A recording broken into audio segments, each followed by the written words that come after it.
Today I'm going to climb my first mountain in Colorado. It's a 14er, which means it's over 14,000 feet high above sea level, and it's a big one.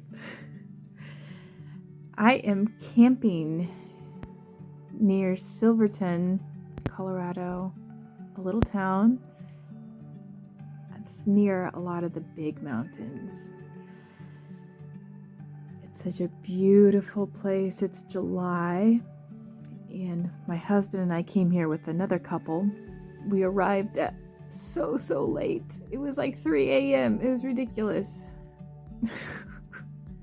It took a while to get here, and the road out it was crazy. It was bumpy, and we are going out to the mountains for sure. And we set up camp and got to sleep. I think we probably got to sleep around 3 a.m. and we're waking up. It's 5 a.m. What in the world? But we're going to do it. And we are strong and fit and pepped and ready. I have been working out and getting ready for this. And my husband's an experienced mountaineer, and so is his friend that we're with, and his wife is also with us. And my husband and I have a little 2-person tent, and we wake up super early. We have our granola bars ready, and we have everything ready to go because we just want to get moving. I have to get going early, apparently. And there's just this excitement in the air. And it's just going to be the two of us. We are climbing a mountain called Red Cloud. And right next to this mountain is another mountain called Sunshine Peak. And we can actually climb both of them today if we wanted to, but I think I'll just do one. My husband can run over and do the other one too. And there's another mountain too that our friends are going to climb. So we are just climbing all over the place today. And it's a cool day, but it's a really good climbing day. And I have my rain gear because it always rains in the afternoon. But it's such a sunshiny place, hence the name Sunshine Peak. And I am ready to go. We have our packs, and with the special water with straws, that silicone straw thing, we can just drink as we walk. And I have my nice hiking boots with the purple string shoelaces. And my husband is really happy that I'm going with him. He's done so many of these, and he's ready for me to go with him. So we set out, and we have to go find the trailhead.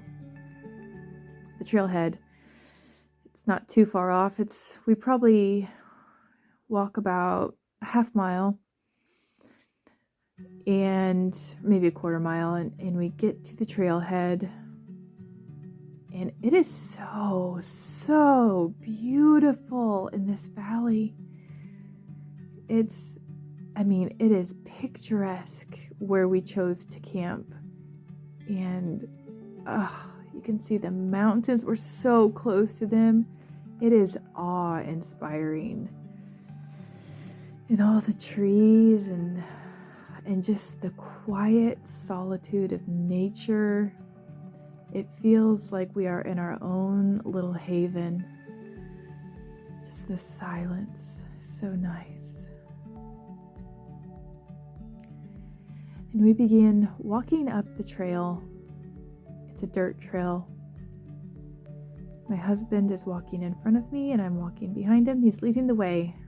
He has all of his hiking gear on. We have hats, and we're walking through trees, and there's so much to see. It is such a beautiful place. All the different trees, and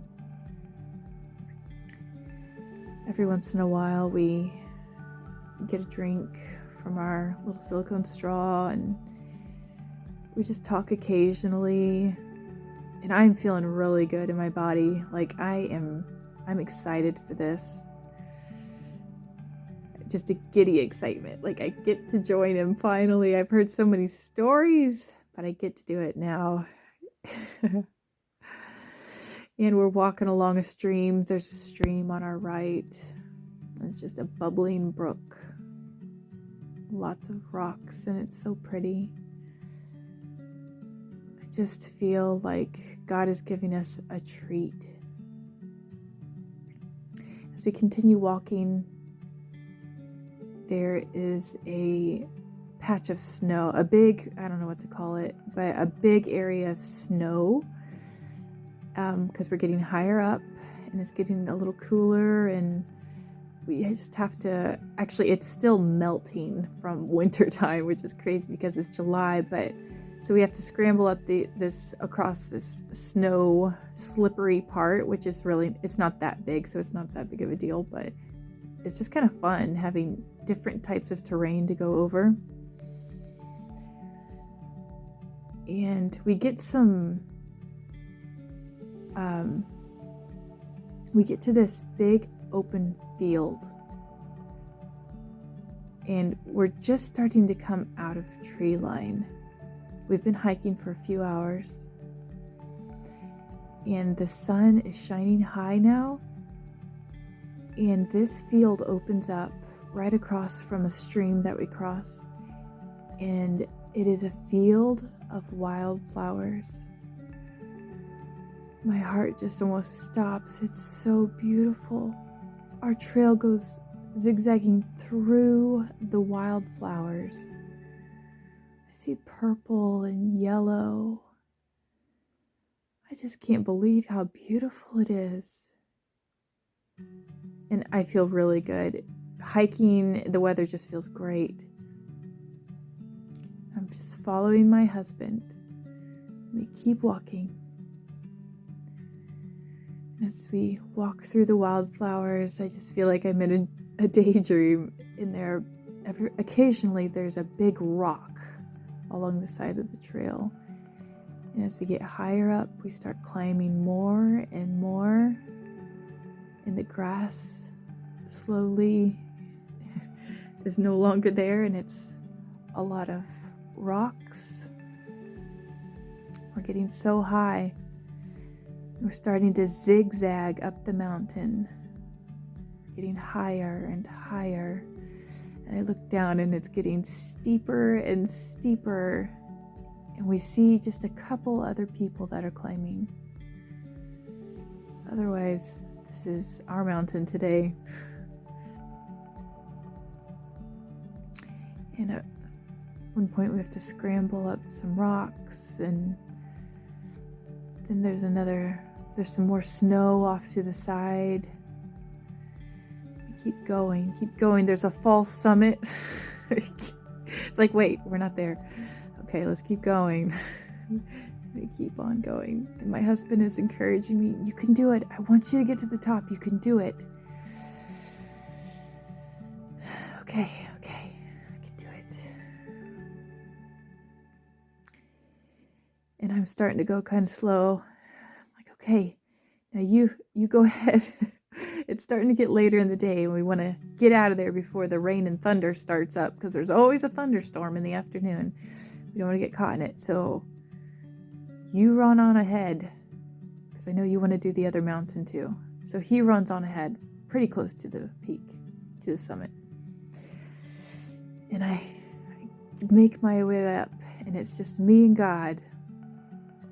I'm walking up, zigzagging, and I'm gonna do it. I'm feeling strong and good, and I get to the top, and I just fall flat for a second, catch my breath, feeling good, and I look around at first just of where I am on the ground, and it's all red.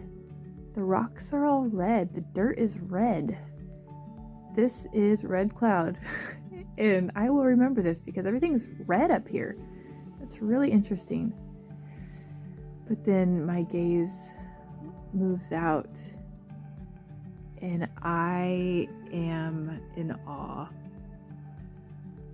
I can see so many mountains. Just the mountain range as I look around at me from this high point. It's incredible. And there's still some snow on some of the mountains just at certain points. I can't, it's hard to take in all the view that I can see, the valleys, the mountains, the clouds. I am in the clouds. Whoa. And I look over to where my husband ran off, and there is this, I'm not sure what to call it, but this area that you can run across, and it's steep on either side. It's kind of you fall, it goes straight down on either side. Oh man, I wish I could think of the name. But he ran across it to go get to the other peak. It's just kind of a quick way to get to another summit. I'm not sure if it's like a quarter mile over or what, but I can see him running across it with all his might. I'm thinking, man, he is so strong, has so much energy. Look at him go. Because he really wants to bag this other peak called Sunshine. And it is just absolutely breathtaking here. It's so beautiful, and I feel so good and victorious and adventurous and excited. And yay, I did it. I summited a 14er, and I feel good. And I'm going to take all these feelings over to my future. And it's a Saturday, and I've been busy today. My husband's working because they have a big project at work. And so I have the kids today just by myself, and we've gone to the store and been busy. And then my little son got his fingers stuck in this plastic basket, and I was starting to get a little worried. I'd have to take him to the ER, but my superhero neighbors came over, a man and his grown son, and they worked at it for a long time, and they got it cut off of his fingers, and my son is so happy and healthy, and I feel so much gratitude and relief, and I am thankful and praising God for these good neighbors and the abilities that God gave them, even to think through it. And it just gives me renewed hope in God and trust, I guess, and faith that He will take care of us. He will. He absolutely will, even when I don't see how. And so I am feeling so excited and glad. So I want to do something special, and I tell the kids we need to make a super special dessert for our neighbors, for our superhero neighbors. And the kids are excited. My son just has a little smile on. I was so proud of him. He's such a brave boy. So we make the neighbors a carrot cake. I know they like carrot cake. So we make them a carrot cake. We get all the carrots shredded up, and the kids really enjoy helping Mom in the kitchen, and we all take turns putting different ingredients in, and we bake 2 circle cakes, and we make the cream cheese frosting. So tasty. We all take a big lick, and it's such a joyful task, and we have so much energy. And once the cakes are cooled, we put one down, and then we put cream cheese frosting all over it. And my daughter wants to do that part. And then my older son, helps me put the next cake on top. And then we put cream cheese frosting all over that. Oh, that looks so good. I hope they enjoy it. And we put it in a container, and then we write a big note that says, "With love to the superhero neighbors, praise the Lord for his help." And we all walk over to the neighbor's house, and we knock on the door. And my neighbor comes to the door. He says, "What's this?" I said, "It's for you all." And he looks at the note and just laughs out loud. Superheroes. And so we just laugh together, and we leave it, and he's really thankful. He loves carrot cake. We go back home and we just are holding hands, the kids and I, and we're just thankful to God. We're pepped and ready for the next thing. What should we do next? We have so much energy and love in our hearts and thankfulness, and we're excited to see how God is going to help us next.